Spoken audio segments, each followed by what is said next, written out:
La plus grande erreur que font les Français quand ils s'installent à Lisbonne, c'est ce qu'on va voir aujourd'hui dans cette vidéo. Car tu ne me connais pas, hein, je m'appelle Quentin, expatrié à Lisbonne depuis 2015 et fondateur de la communauté Lisbonne Social Coffee. J'organise des événements sociaux toutes les semaines à Lisbonne pour que les gens puissent se rencontrer. Tu peux bien sûr venir nous voir si tu es actuellement sur Lisbonne ou si tu viens prochainement. Et aujourd'hui, je vais parler de cette erreur que tous les Français ou les francophones, de façon générale, font en arrivant à Lisbonne. Et c'est une des raisons pour lesquelles beaucoup de gens repartent du Portugal, repartent de Lisbonne après 6 mois, 1 an, 2 ans et ne restent pas aussi longtemps que des gens comme moi qui restent 5 ans, 10 ans, 15 ans. Car Lisbonne, c'est une ville qui a énormément de potentiel. C'est une ville géniale pour plein de choses, mais voilà, c'est une ville où il y a beaucoup de gens de passage et ce n'est pas un hasard. Donc aujourd'hui, je vais rentrer dans un détail je vais donner une information assez spécifique que beaucoup de gens ne savent pas. Alors déjà, il faut savoir que Lisbonne, c'est un petit peu aujourd'hui un rêve pour tout le monde. C'est un des plus grands hubs au monde. En Europe, c'est certainement le plus gros hub. C'est là que les gens viennent travailler parce qu'ils ont une activité en ligne, parce qu'ils ont une activité de freelance, parce qu'ils veulent trouver du boulot, ou tout simplement parce qu'ils veulent avoir la belle vie, ils veulent être près de la mer, ils veulent vivre dans une ville safe, ils veulent vivre dans une belle ville où on peut se promener,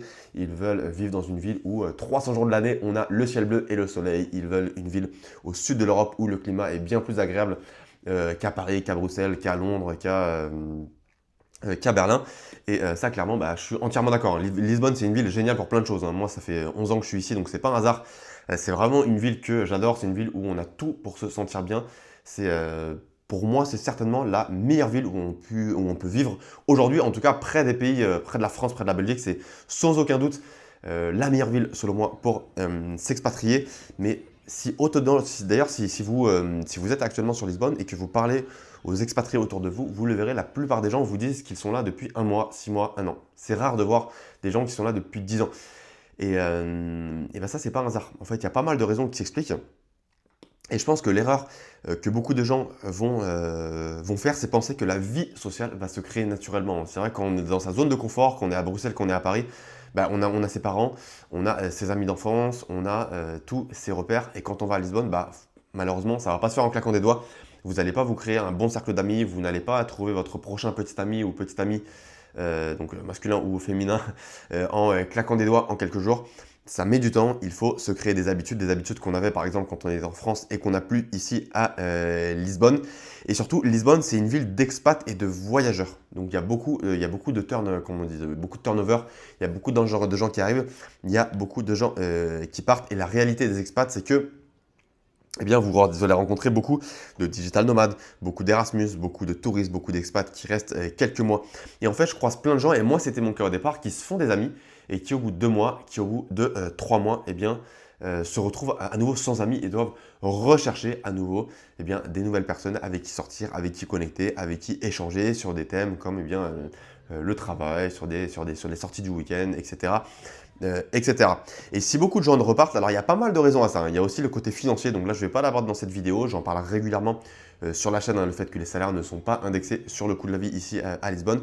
Mais si beaucoup de gens repartent, c'est que beaucoup de gens n'arrivent pas à s'intégrer à Lisbonne. En fait, beaucoup de gens restent chez eux, attendent que les choses se fassent, hein. C'est un petit peu dur à dire de ma part, mais c'est une réalité. Beaucoup de gens pensent que leur cercle social va se construire naturellement, et beaucoup de gens se retrouvent isolés, beaucoup de gens se retrouvent dans la solitude. La solitude, c'est un problème très sérieux chez les expatriés, et je sais que je reçois des commentaires parfois sous les vidéos YouTube, hein. D'ailleurs, n'hésitez pas à mettre vos commentaires si vous avez des questions, hein, je réponds à tous les commentaires, mais je reçois beaucoup de commentaires de gens qui disent: mais comment est-ce que c'est possible de se retrouver isolé ici à Lisbonne? Il y a tellement de monde, il y a tellement d'expatriés.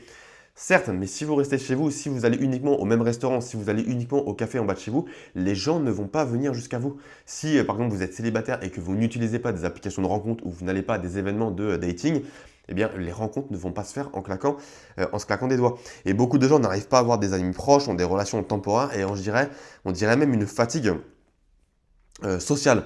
Et donc forcément, si vous n'avez pas de gens à qui vous confier, et à qui vous voilà, avec qui vous allez pouvoir partager vos problèmes, avec qui vous allez pouvoir discuter tout simplement, l'expérience devient très différente. Alors quelle est la solution?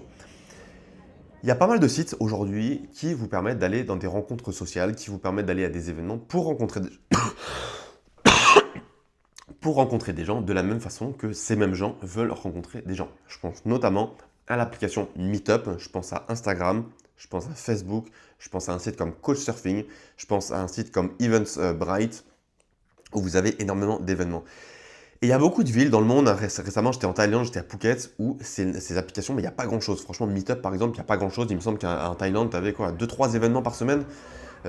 J'étais un peu halluciné parce que franchement, Phuket, en Thaïlande, il y a un potentiel énorme, hein. Il y avait énormément de touristes, de gens qui vivaient là-bas, de gens qui avaient des business en ligne, de freelanceurs. Je vois beaucoup de gens qui, j'ai deux très bons amis qui viennent régulièrement à mes événements de la communauté Lisbonne Social Coffee. C'est un couple, ils sont de Bruxelles, ils me disent qu'à Bruxelles, il n'y a quasiment rien. Il y a également une amie à moi maintenant qui est écossaise et qui me dit qu'en Écosse, il n'y a quasiment pas d'événements sociaux. La bonne nouvelle, si vous êtes à Lisbonne, c'est que les événements de Meetup, c'est une religion ici. Tous les soirs, vous avez des événements sociaux sur des applications comme Meetup. Donc, vous avez des événements, des activités, du sport, des projets qui sont mis en place, des workshops. Bref, vous avez un paquet d'activités via lesquelles vous pouvez rencontrer du monde, à condition, bien sûr, de faire les efforts, à condition d'avoir un compte pour s'inscrire, à condition de faire l'effort d'aller vers les autres et à condition, même si vous êtes seul aujourd'hui, de faire l'effort d'aller dans ces événements et de vous ouvrir aux gens. Et franchement, vous ne perdez pas grand-chose, hein. Il y a beaucoup d'événements gratuits, il y a beaucoup d'événements qui coûtent 2 euros, 3 euros, 5 euros, mais ça vaut le coup d'investir de votre temps et éventuellement un tout petit peu d'argent pour aller rencontrer des gens. Et si vous avez peur de vous retrouver seul dans des événements et de ne connaître personne, déjà, faites la sélection des événements. Allez dans les événements où, par exemple, sur Meetup, il y a des bons commentaires. Et dans les commentaires, les gens disent que les organisateurs font l'effort d'intégrer les nouveaux. Et de façon générale, allez à des événements et même ça ne se passe pas super bien, même si vous êtes un petit peu dans votre coin et que les gens ne sont pas super sympas. Alors, il n'y a pas de raison que ça se passe comme ça, mais si par hasard, vous tombez sur un événement où les gens, vous n'arrivez pas à vous intégrer, au moins, vous aurez essayé et la prochaine fois, vous irez à un autre Meetup, à un autre groupe, un événement qui est organisé par un autre organisateur, mais au moins vous aurez tenté. Et franchement, c'est impressionnant le nombre de personnes aujourd'hui qui, via un meet-up, via un événement social, via une activité sportive, aujourd'hui, je le vois, ont rencontré un business partner, donc on trouvait du travail ou on montait un business en rencontrant quelqu'un dans ce genre d'événement. C'est impressionnant de voir le nombre de personnes qui se sont datées, hein, qui sont aujourd'hui peut-être petites amies et qui se sont rencontrées via des événements sociaux. C'est impressionnant le nombre de personnes qui sont devenues amies en dehors de la communauté et je sais de quoi je parle puisque moi j'ai une communauté, un meet-up et je vois aujourd'hui des gens qui ont un cercle d'amis très intime et qui se sont rencontrés via mes événements. Des gens également qui ont trouvé des communautés sportives en venant à mes événements pour jouer au volley, pour faire du hiking, de la randonnée. Donc c'est vraiment une énorme opportunité si vous venez à Lisbonne que de participer à tous ces événements sociaux. C'est vraiment très fort, il y en a partout, il y en a tous les jours, il y en a dans tous les coins de la ville. Donc ce serait vraiment dommage de ne pas en profiter. Et aujourd'hui je suis très fier d'avoir donc cette communauté. Alors j'ai pas le pull, hein, il est dans la machine à laver pour être honnête, d'habitude je le porte pour les vidéos. Mais voilà, la communauté Lisbonne Social Coffee, j'organise des événements toutes les semaines, il y a des karaokés, il y a des speed friending, donc voilà, toutes les 5 minutes. Il y a différents endroits dans la salle où toutes les 5 minutes on switch et on va parler à une autre personne pour faire des rencontres. Le dimanche, j'organise également des cafés, des dîners sociaux où les gens viennent se rencontrer. Et je vois, ça me fait super plaisir, c'est super gratifiant de voir que les gens sortent de la solitude, font des rencontres via mes événements. Je suis super content et je ne suis pas prêt d'arrêter. Donc n'hésitez pas à venir nous voir si vous êtes sur Lisbonne ou si vous venez prochainement sur Lisbonne aujourd'hui. Je pense qu'il y a beaucoup de gens qui souffrent de la solitude de par Internet, l'intelligence artificielle. On peut presque tout faire en restant chez soi. Mais c'est bien dommage car on est des êtres sociaux et surtout à Lisbonne, on peut faire un paquet de rencontres via les communautés Meetup et via les événements de façon générale. Donc attention à ne pas se laisser enfermer et rester dans sa zone de confort. Non, moi aujourd'hui, même moi en tant qu'organisateur, ma vie elle a changé. Parfois je repense à ma vie d'avant où je passais beaucoup de temps seul. Non, aujourd'hui j'ai tellement de contacts via ma communauté. Tous les jours je peux sortir quelque part et aller dîner, aller prendre un verre, aller me balader avec des gens de la communauté. Donc j'ai vraiment une vie sociale hyper épanouie et je suis très content. Je suis beaucoup plus heureux aujourd'hui qu'avant et je ne suis pas prêt d'arrêter cette dynamique sociale que j'ai intégrée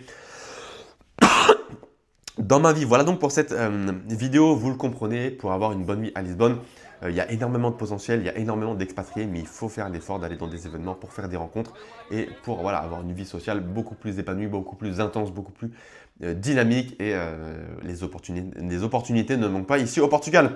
Voilà donc pour cette vidéo, n'hésitez pas à me dire en commentaire, est-ce que si vous êtes à Lisbonne, est-ce que vous avez une vie sociale épanouie, est-ce que vous vous sentez seul?